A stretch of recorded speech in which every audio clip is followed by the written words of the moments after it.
आई मला ना जायचंय का मुंबईला, तू बोल ना ग पप्पांशी. काकी सुट्टीत कोण जातं काय क्लासला? 11वी पासून त्याला मुंबईच्या कॉलेजात घालायचंय. मग आतापासून इंग्लिश नको यायला? ए काकी सगळ्या सुट्टीचा प्लॅनिंग झालाय ग. क्रिकेट, हरिहरेश्वर, खाजन. खाजनात गेलात नाही, त्याच्या तंगड्या तोडून ठेवी ना मी. पण नापास झालो ना तर पप्पा चांगलीच कले लावतील मला. एवढा कशाला टेन्शन घेतस? तुला जेवढे मार्क पडतील तेवढेच मला पडणार आहेत. आपल्या तिघांचा काय वेगळा आहे? तुम्हाला दोघांना जेवढा पडणार आहे तेवढाच मला पडणार आहे. आला सुनाडे काय करून दुकानात तर बसत नाही. वावली झाली ती कार्टी. ह्यांना काय बोलायची सोय आहे? तिघांना चांगलाच दम भरलाय की इंग्लिश जमान्याची गरज आहे. इंग्लिशचा काय घेऊन बसलात? यांच्या मराठीची पण बोंब आहे. मूर्तीला मोती लिहितात. ए श्रद्धा, इडियट्स. हे उगाच इंग्लिश पाजवत आहे. ए इंग्रजीला घाबरायचं नाही रे.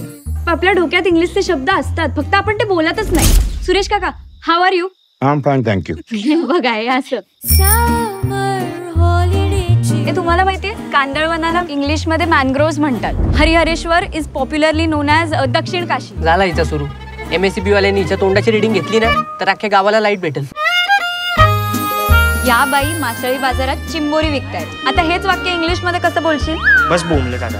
आमच्या ह्याला काय जमतंय काय? एकदम मस्त. कसला मस्त. इंग्लिशच्या क्लासला कले लावले कृष्णाने. तुझ्या मुंबईच्या नादात पाण्यात गेली रे आपली एप्रिल मेची सुट्टी.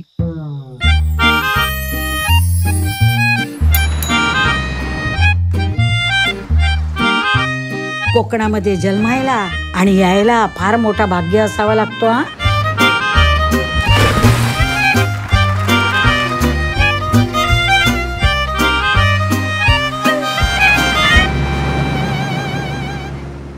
अरे वा, अभ्यास सुट्टीत. अगं जाईने सांगितलंय पक्ष्यांची नावं इंग्लिश मध्ये लिहायला. माट्या तू हे मराठी लिहिलंयस? मराठी आहे, मराठी आहे. MORE मोर. गधड्या, मोराला इंग्लिश मध्ये पिकॉक बोलतात. पिकॉक. शेवटी दगड ते दगडच राहणार तुम्ही.